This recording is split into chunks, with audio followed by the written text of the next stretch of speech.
The light is what you see first. It strikes you.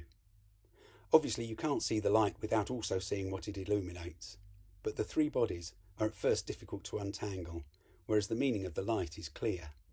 It shines on a midnight world whose shadows eat up everything solid. Aside from the light, nothing really adds up. The young man, the soldier, the future St. Paul, has fallen from his horse, his plumed helmet rolling by his head. He is on his back on the ground, with his arms upraised as if still falling, but also meditatively still. He lies beside or underneath his horse, which lifts a leg to step over him. The horse lowers its head and regards the fallen figure with its large, heavy-lidded eye. The animal's tender reaction to human suffering is at the centre of the painting, if not the story being told. The horse is round, full-bodied, whole.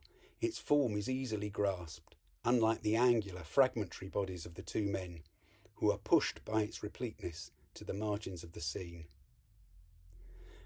But the horse is unsaddled, and this makes you wonder whether the man has just this moment fallen, or has been lying there for some time. Is this the event, or its aftermath? On the other side of the horse, and leading it by the bridle, is an older man, servant or groom, a loose patchwork of body parts.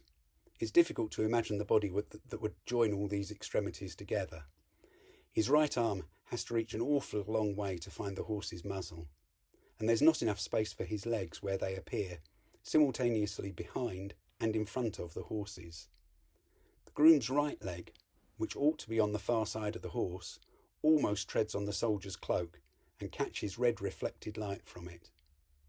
His legs rhyme awkwardly with the horse's, showing both our place within and also our distance from the world of animals. The whole scene is compressed, the air dense and claustrophobic, intensifying the action. The nature of the light is a mystery. It is spiritual illumination, not ordinary daylight, yet it shines on everyday things. The man on the ground has been thrown from his horse by the unnatural light. He is now blind, so he cannot see the light meant for him alone. Whatever goes on with him goes on within him. He is sealed from the viewer. The groom, whose eyes are hidden in shade, is unaffected. For him, the fall is not an important failure. He probably cannot see the light either, because it is not interested in him.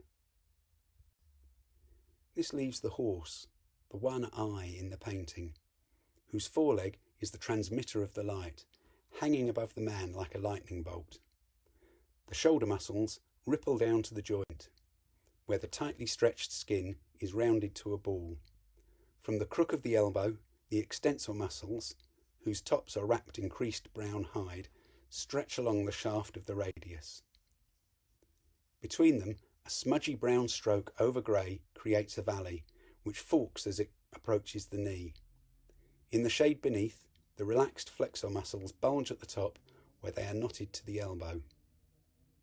The emphatic physicality of the painting in this area is almost hallucinatory. The muscles here are softened teeth, rubbing against one another in the picture's dark mouth. The bent knee, roped about with sinews, is a compact riven globe from which the cannon rushes, dividing and swelling at the fetlock. And beyond the hoof, with its nailed metal shoe glinting at the edge, is turned to face the viewer. The painting is concerned that viewers be left in no doubt whatsoever about the reality of this leg. Other parts, even on the head and neck, can be suggested or intimated, but this leg is explicit. It is a thing seen in light strong enough to prohibit ambiguity. This is central to the picture's ambition, because the reality of the thing seen stands as guarantor to the reality of all that is unseen. Does the horse see the light? In stories, animals often react to a supernatural presence that humans cannot sense. A dog will shrink from a ghost undetected by its master. So perhaps the model for the viewer of the painting is the horse, who watches the fallen man and carefully steps over him. The horse knows nothing of his name or story, but perhaps recognises the action of a god on a helpless creature. The painting shows the conversion of Paul on the road to Damascus, an unexpected and inexplicable event. Later in the 17th century, Pascal would describe his own experience of conversion as a night of fire. His description fits Caravaggio's painting, both the darkness and the fierce blaze. Conversion is a kind of revolution of the soul. Someone who has been going in one direction suddenly turns round and goes the opposite way. At the moment of conversion, then, things turn into their opposite, which we also find in Caravaggio. Helplessness becomes strength. Falling down is transformed into raising up. Blindness becomes insight, and darkness, light. If you enjoyed this video, please like and subscribe, or visit my channel, Think of a Picture, where you'll find lots more short, thought-provoking videos. Thank you.